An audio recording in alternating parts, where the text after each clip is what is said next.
Welcome back to another Can't Miss Best Practice. You're in for a great treat today. We're talking about building bridges for people who are raised or influenced by poverty culture. We all know someone who is influenced or affected by poverty culture. Poverty is sneaky. It's not as obvious as you may think. Before we dive deeper, let's make a couple of things very clear. Poverty is relative. Poverty exists only in relationship to known quantities and expectations. Poverty occurs in all races and in all countries. There is a difference between situational poverty and generational poverty. Individuals bring with them the hidden rules of the class in which he or she has been raised. And lastly, schools and businesses operate in middle-class norms. But more specifically, what are some of the behaviors that are related to poverty? 1. Being extremely disorganized. 2. Having a lack of planning. 3. A lack of scheduling or prioritizing skills. 4.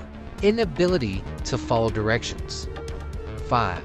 A willingness to physically fight, which sometimes is necessary for survival in poverty.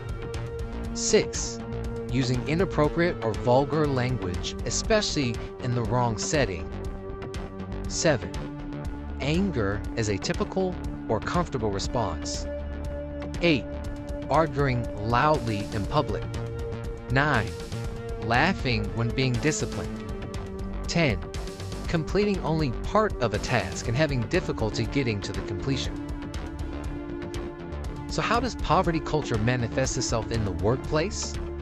Well, you may have individuals who will work hard if they like you. You have individuals who use survival language. You have individuals who need to operate out of casual register. You have individuals who are not emotionally reserved when angry and usually say whatever is on their mind. You have individuals who only see part of what is on the page. You have individuals who can only complete part of the job. You have individuals who seem to have a problem getting started. You have individuals who cannot monitor their own behavior. You have individuals who dislike authority altogether. Or individuals who need a greater amount of space to allow for their own uniqueness or personalities. So what does this person from poverty culture need to make it successfully in situations that are predominantly middle class? Remember, schools and businesses operate out of middle class norms. So when a person who is raised in the poverty culture takes their own hidden rules into the world or the realm of middle class, which is school or business, sometimes they struggle with that transition. The book, Bridges Out of Poverty, Strategies for Professionals and Communities, outlines 8 specific resources: financial, emotional, mental, spiritual, physical, support systems, knowledge of rules, and role models. Some of these resources may seem obvious, but some are not so clear-cut. Let's do a self-assessment. I want you to rate yourself on a scale of 1 to 5. 1 meaning you have very low access, 5 meaning you have plenty of access to this resource. Financial, having the money to purchase goods and services. Emotional, being able to choose and control emotional responses, particularly to negative situations, without engaging in self-destructive behavior. Mental, having the mental abilities and required skills, reading, writing, and computing, to deal with daily life. Spiritual, believing in divine purpose and guidance. Physical, having physical health and mobility. Support systems, having friends, family, and resources available to access in times of trouble. Relationships or role models, having frequent access to adults who are appropriate and who are nurturing and who do not engage in self-destructive activities. And of course, knowledge of hidden rules, knowing the unspoken cues and habits of a group. I want to make it a little more practical. Let's see if you can survive in the 3 different class groups. I want you to make a mental note of whether or not you are capable of completing any of these tasks. Do you have several favorite restaurants in a different country? During the holidays, do you know how to hire a decorator? Do you know how to ensure confidentiality and loyalty from your staff? Do you fly in your own plane or in the company plane? Do you know how to host parties that key people attend? Are you on the board of a charity or company? Do you know how to read a corporate financial statement and analyze your own financial statements? Well, congratulations. You can survive with the wealthy. Now let's take it a step further. Do you talk to your child about college? Do your children know the name of the best clothing brands? Do you know how to set a table properly? Do you know which stores are most likely to carry the clothing brands that your family wears? Do you know the difference between the principal, interest, and escrow statements? Do you know how to use power tools? Do you repair items in the home almost immediately when they break, or at least call a service repairman? Do you know how to use a credit card or a checking account and a savings account? Or do you understand an annuity?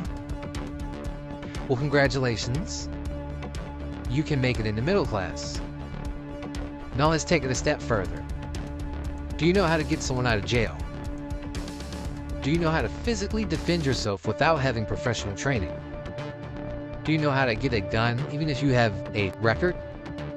Do you know how to keep clothes from being stolen at the laundromat? Do you know how to live without a checking account? Do you know what problems to look for in a used car? Do you know how to get kids ready for school without electricity or a phone? Do you know how to use a knife as scissors? Do you know where the free medical clinics are? Can you survive without a vehicle? Do you know how to move your entire house in half a day? Well, guess what? You can survive in poverty. Given this little assessment, where do you stand? Which of these resonates with you the most? While there are many layers to this issue, there are even more theories on how to attack and affect change. But where can you start? Introducing mediation. In the 1940s, an Israeli educator, Reuven Feuerstein, was providing individuals with mental models and strategies necessary to succeed. When an individual is raised in a poverty culture, they live by the hidden rules of that culture.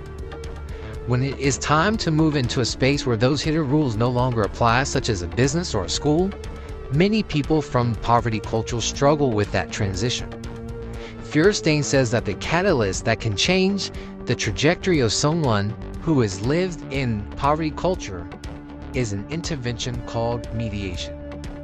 Mediation is when an individual does three things: points out the stimulus, gives it meaning, and provides a strategy. In other words, it's when a person is teaching someone what to pay attention to, why it is important, and how to handle it. For example, when you are teaching a child how to cross a street, you tell them where to look and why they need to look in both directions and why that is important, and then you tell them how to proceed across the street. As someone who understands the hidden rules of middle class or even wealth, it is important for you to intentionally mediate and intervene for those close people around you who are still conditioned by poverty culture.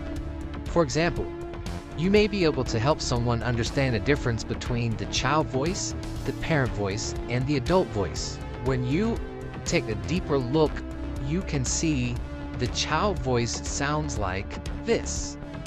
You don't love me. You don't want me to leave. I hate you. You're ugly. It's your fault. Don't blame me. You make me mad. You made me do it. Most people from poverty culture are raised to speak from a child voice. It's defensive, victimized, emotional, whiny. It's a losing attitude and strongly negative and nonverbal. Contrast that with the parent voice, which sounds like this. You should or you shouldn't do that.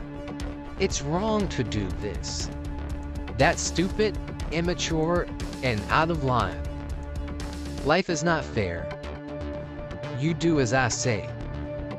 If you weren't so blank, this wouldn't happen to you. Why can't you be more like blank? The parent voice is authoritative, directive, judgmental, evaluative, demanding, punitive, and sometimes threatening.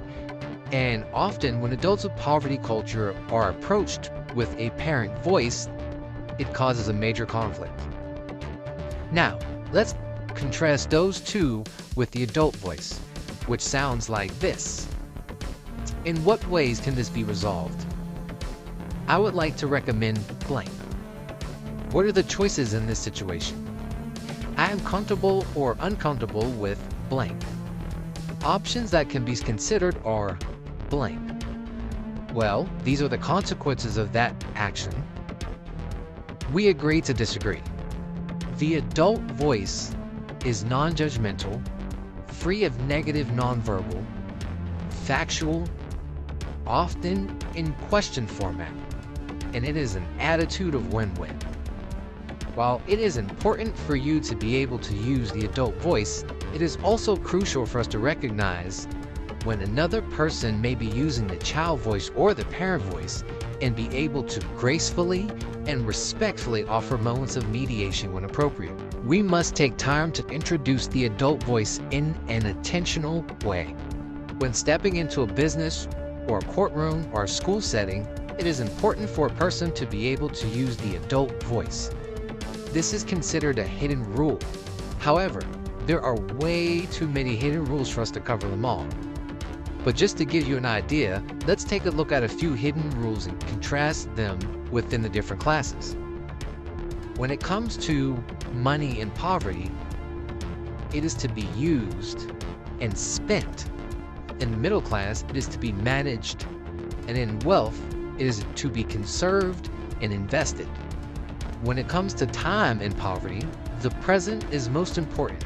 Decisions are made for moments based on feelings of survival. In the middle class, future is most important. Decisions are made against future ramifications. And in wealth, traditions and history are most important. Decisions are made partially on the basis of tradition and decorum. With language in poverty, casual register is used. Language is all about survival in poverty. Middle class, formal registry is used. Language is about negotiation, and in wealth, formal registry is used, and language is about networking. When it comes to food, the key question in poverty is, did you have enough? Quantity is important. In middle class, the key question is, did you like it? Quality is most important. And with the wealthy, the key question is, was it presented well? Presentation is important. These are a few hidden rules that are accepted and used by members of each of the given classes on a daily basis. What tends to trip people up is when they take their own hidden rules from their class and try to use them in an environment that is dominated by the hidden rules of another class. But that's where you come in.